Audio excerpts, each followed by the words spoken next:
Hello there, friends. Thank you for coming back. Today I have A Pocket for Corduroy by Freeman.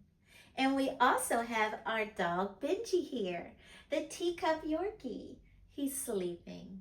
All right, friends, let's get into this.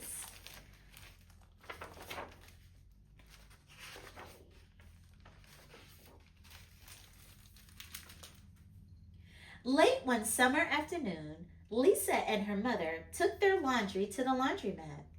As always, on such trips, Lisa carried along her toy bear, Corduroy.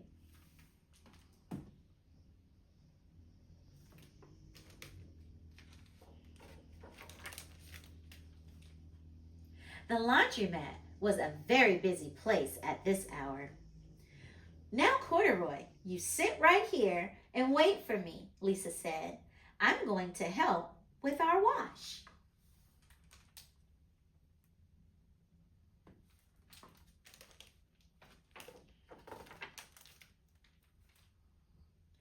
Corduroy waited patiently. Then he suddenly perked up his ears. Lisa's mother was saying, "Be sure to take everything out of your pockets, Lisa dear. You don't want your precious things to get all wet and soapy."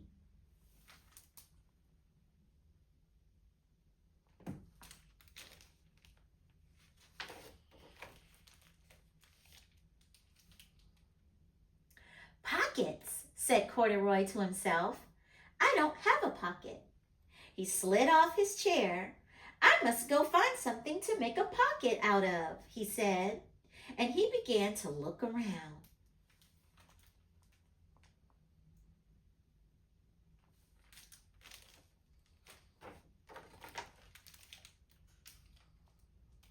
First, he came to a pile of fancy towels and washcloths, but nothing was right size or color. Then he saw a huge stack of colorful clothes in the laundry bag. "There ought to be something in here to make a pocket out of," he said.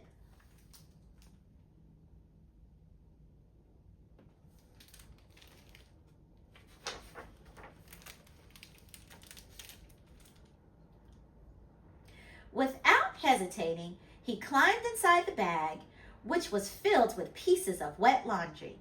The dampness didn't bother Corduroy in the least. "This must be a cave," he said, sighing happily. "I've always wanted to live in a dark, cool cave." When the time came for Lisa to fetch her bear, he was gone. "Oh, Mommy," she exclaimed, "Corduroy isn't here where I left him." "I'm sorry, honey," said her mother, "but the laundromat will be closing soon, and we must be getting home."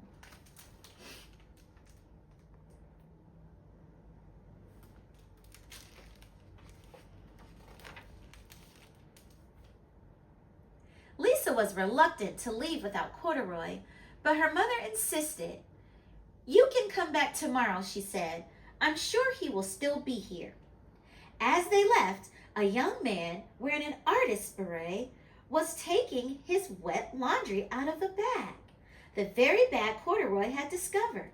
Before he knew it, Corduroy was being tossed together with all the sheets, shirts, shorts, and slacks. That's an artist's beret. Inside the dryer. But just as the artist was shutting the glass door, Corduroy tumbled out onto the floor. "How in thunder did that bear ever get mixed up with all my things?" the artist wondered. "Poor Corduroy was damp all over. The least I can do for him is give his overalls a good drying," said the man thoughtfully. He unbuttoned Corduroy's shoulder straps and put his overalls in the dryer. Corduroy grew dizzy as he watched the clothes spinning around, but the artist became inspired. "This would make a wonderful painting," he said as he took a sketch pad out of his pocket and began drawing swirling colors.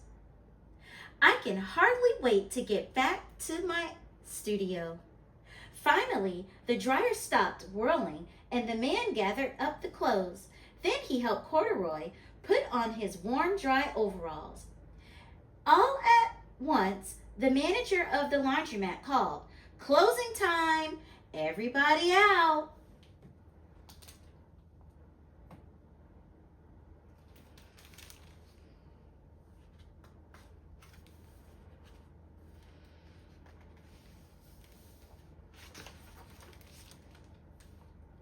Corduroy was gently placed on top of the washing machine.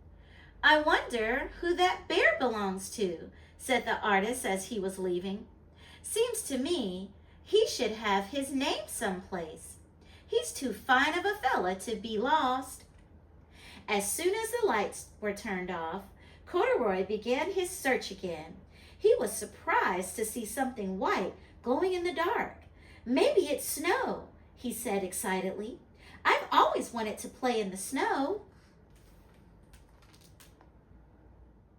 He accidentally tipped over the open-lidded box, and suddenly he was covered with soft, slippery soap flakes. Gradually, Corduroy began to slip and slide. "Oh, what fun," he said with a smile. "I've always wanted to ski down a steep mountainside."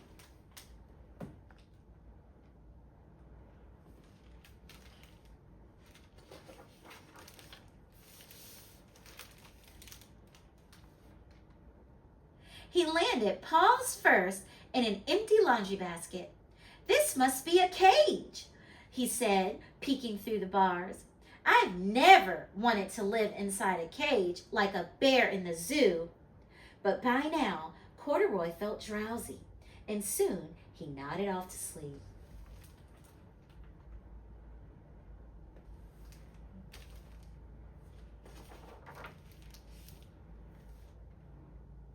Next morning, when the manager came to open the door of the laundromat, there was Lisa waiting. "I left something here yesterday," she explained. "May I look around?" "Certainly," said the manager. "My customers are always leaving things." Lisa was searching under the chairs and in the back of the washing machines when she heard the manager call her. "Is this what you're looking for, señorita?"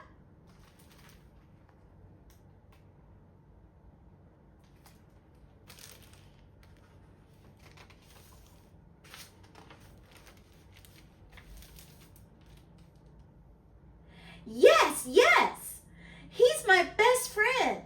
shouted Lisa as she came running. She reached in and picked Corduroy up out of the basket.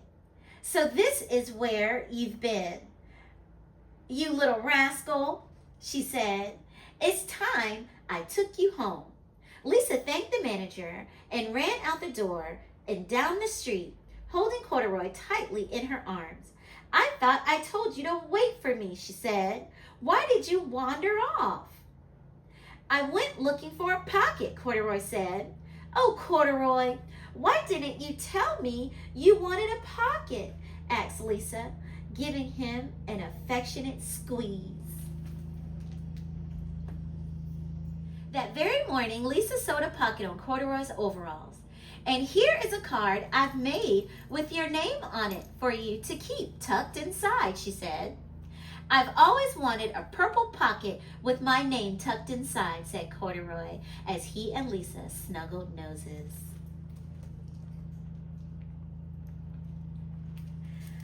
Well, friends, that was such a great story, wasn't it? You know what? Have you ever visited a laundromat? You know what? If you haven't, maybe you can ask someone to take you there just to sightsee. Make sure you don't leave your stuffed animals, okay? They might go snooping around. Just kidding. But you know what? It will be interesting to go and visit a laundromat. You can see how all the clothes are washed and dried and separated by colors. All right, friends. Thank you so much for coming to read with me today. And Benji says thank you too. I'll see you again next time. Bye.